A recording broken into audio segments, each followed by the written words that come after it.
Hi, நான் doctor Divya Saravana, associate consultant obstetric and gynaecology department in Rela hospital.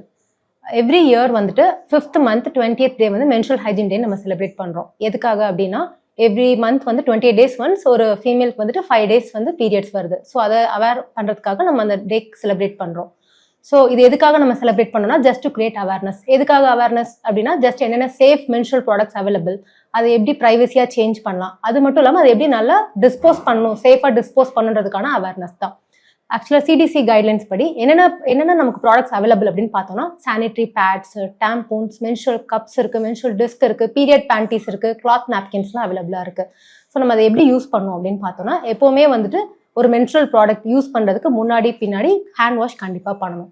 Second வந்துட்டு நம்ம period பேண்டீஸோ இல்லைனா நம்ம சானிடரி பேட்ஸோ யூஸ் பண்ணுறோன்னா லைட்டாக தான் ஃப்ளோ இருக்குது அப்படின்னு சொல்லிட்டு நம்ம அடிக்கடி சேஞ்ச் பண்ணாமல் இருக்கக்கூடாது. எவ்ரி 6 hours ஒன்ஸ் சேஞ்ச் பண்ணணும். சப்போஸ் ஃப்ளோ அதிகமாக இருக்குன்னா அதுக்கேற்ற மாதிரி 4 hours ஒன்ஸ் கூட நம்ம சேஞ்ச் பண்ணலாம். அது tampons use பண்ணுறீங்கனாலும் 4 hours once change பண்ணணும்.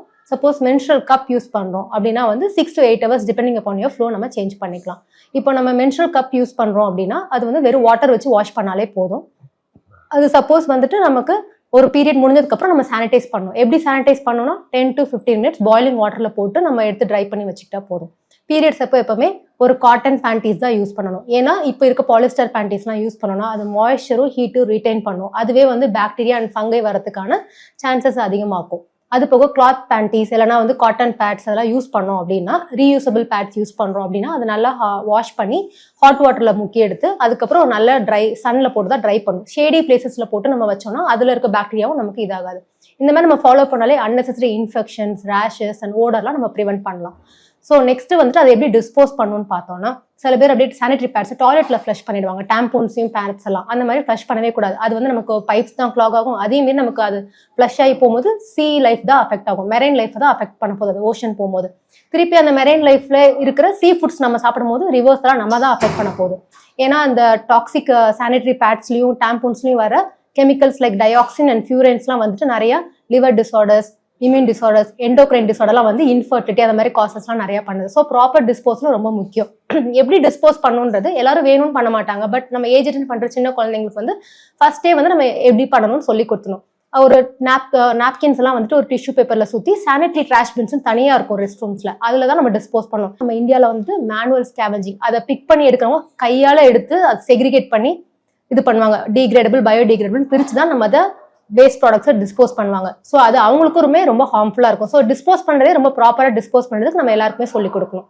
நெக்ஸ்ட் இந்த டே நான் என்ன உங்களுக்கு சொல்ல விரும்புறேன்னா சஸ்டைனபிள் மென்ஸ்ட்ரேஷன் ஒன்று இருக்கு. சஸ்டைனபிள் மென்ஸ்ட்ரேஷன் என்னன்னா environmental friendly products for both the body and environment.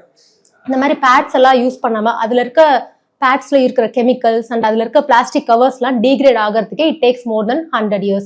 நம்ம ஒரு ஃபீமேல்னு பார்த்தோம்னா அட்லீஸ்ட் 35 to 40 years வந்துட்டு அவங்க லைஃப் டைம்ல பீரியட் மென்ஸ்ட்ரேட் ஆகுறாங்க.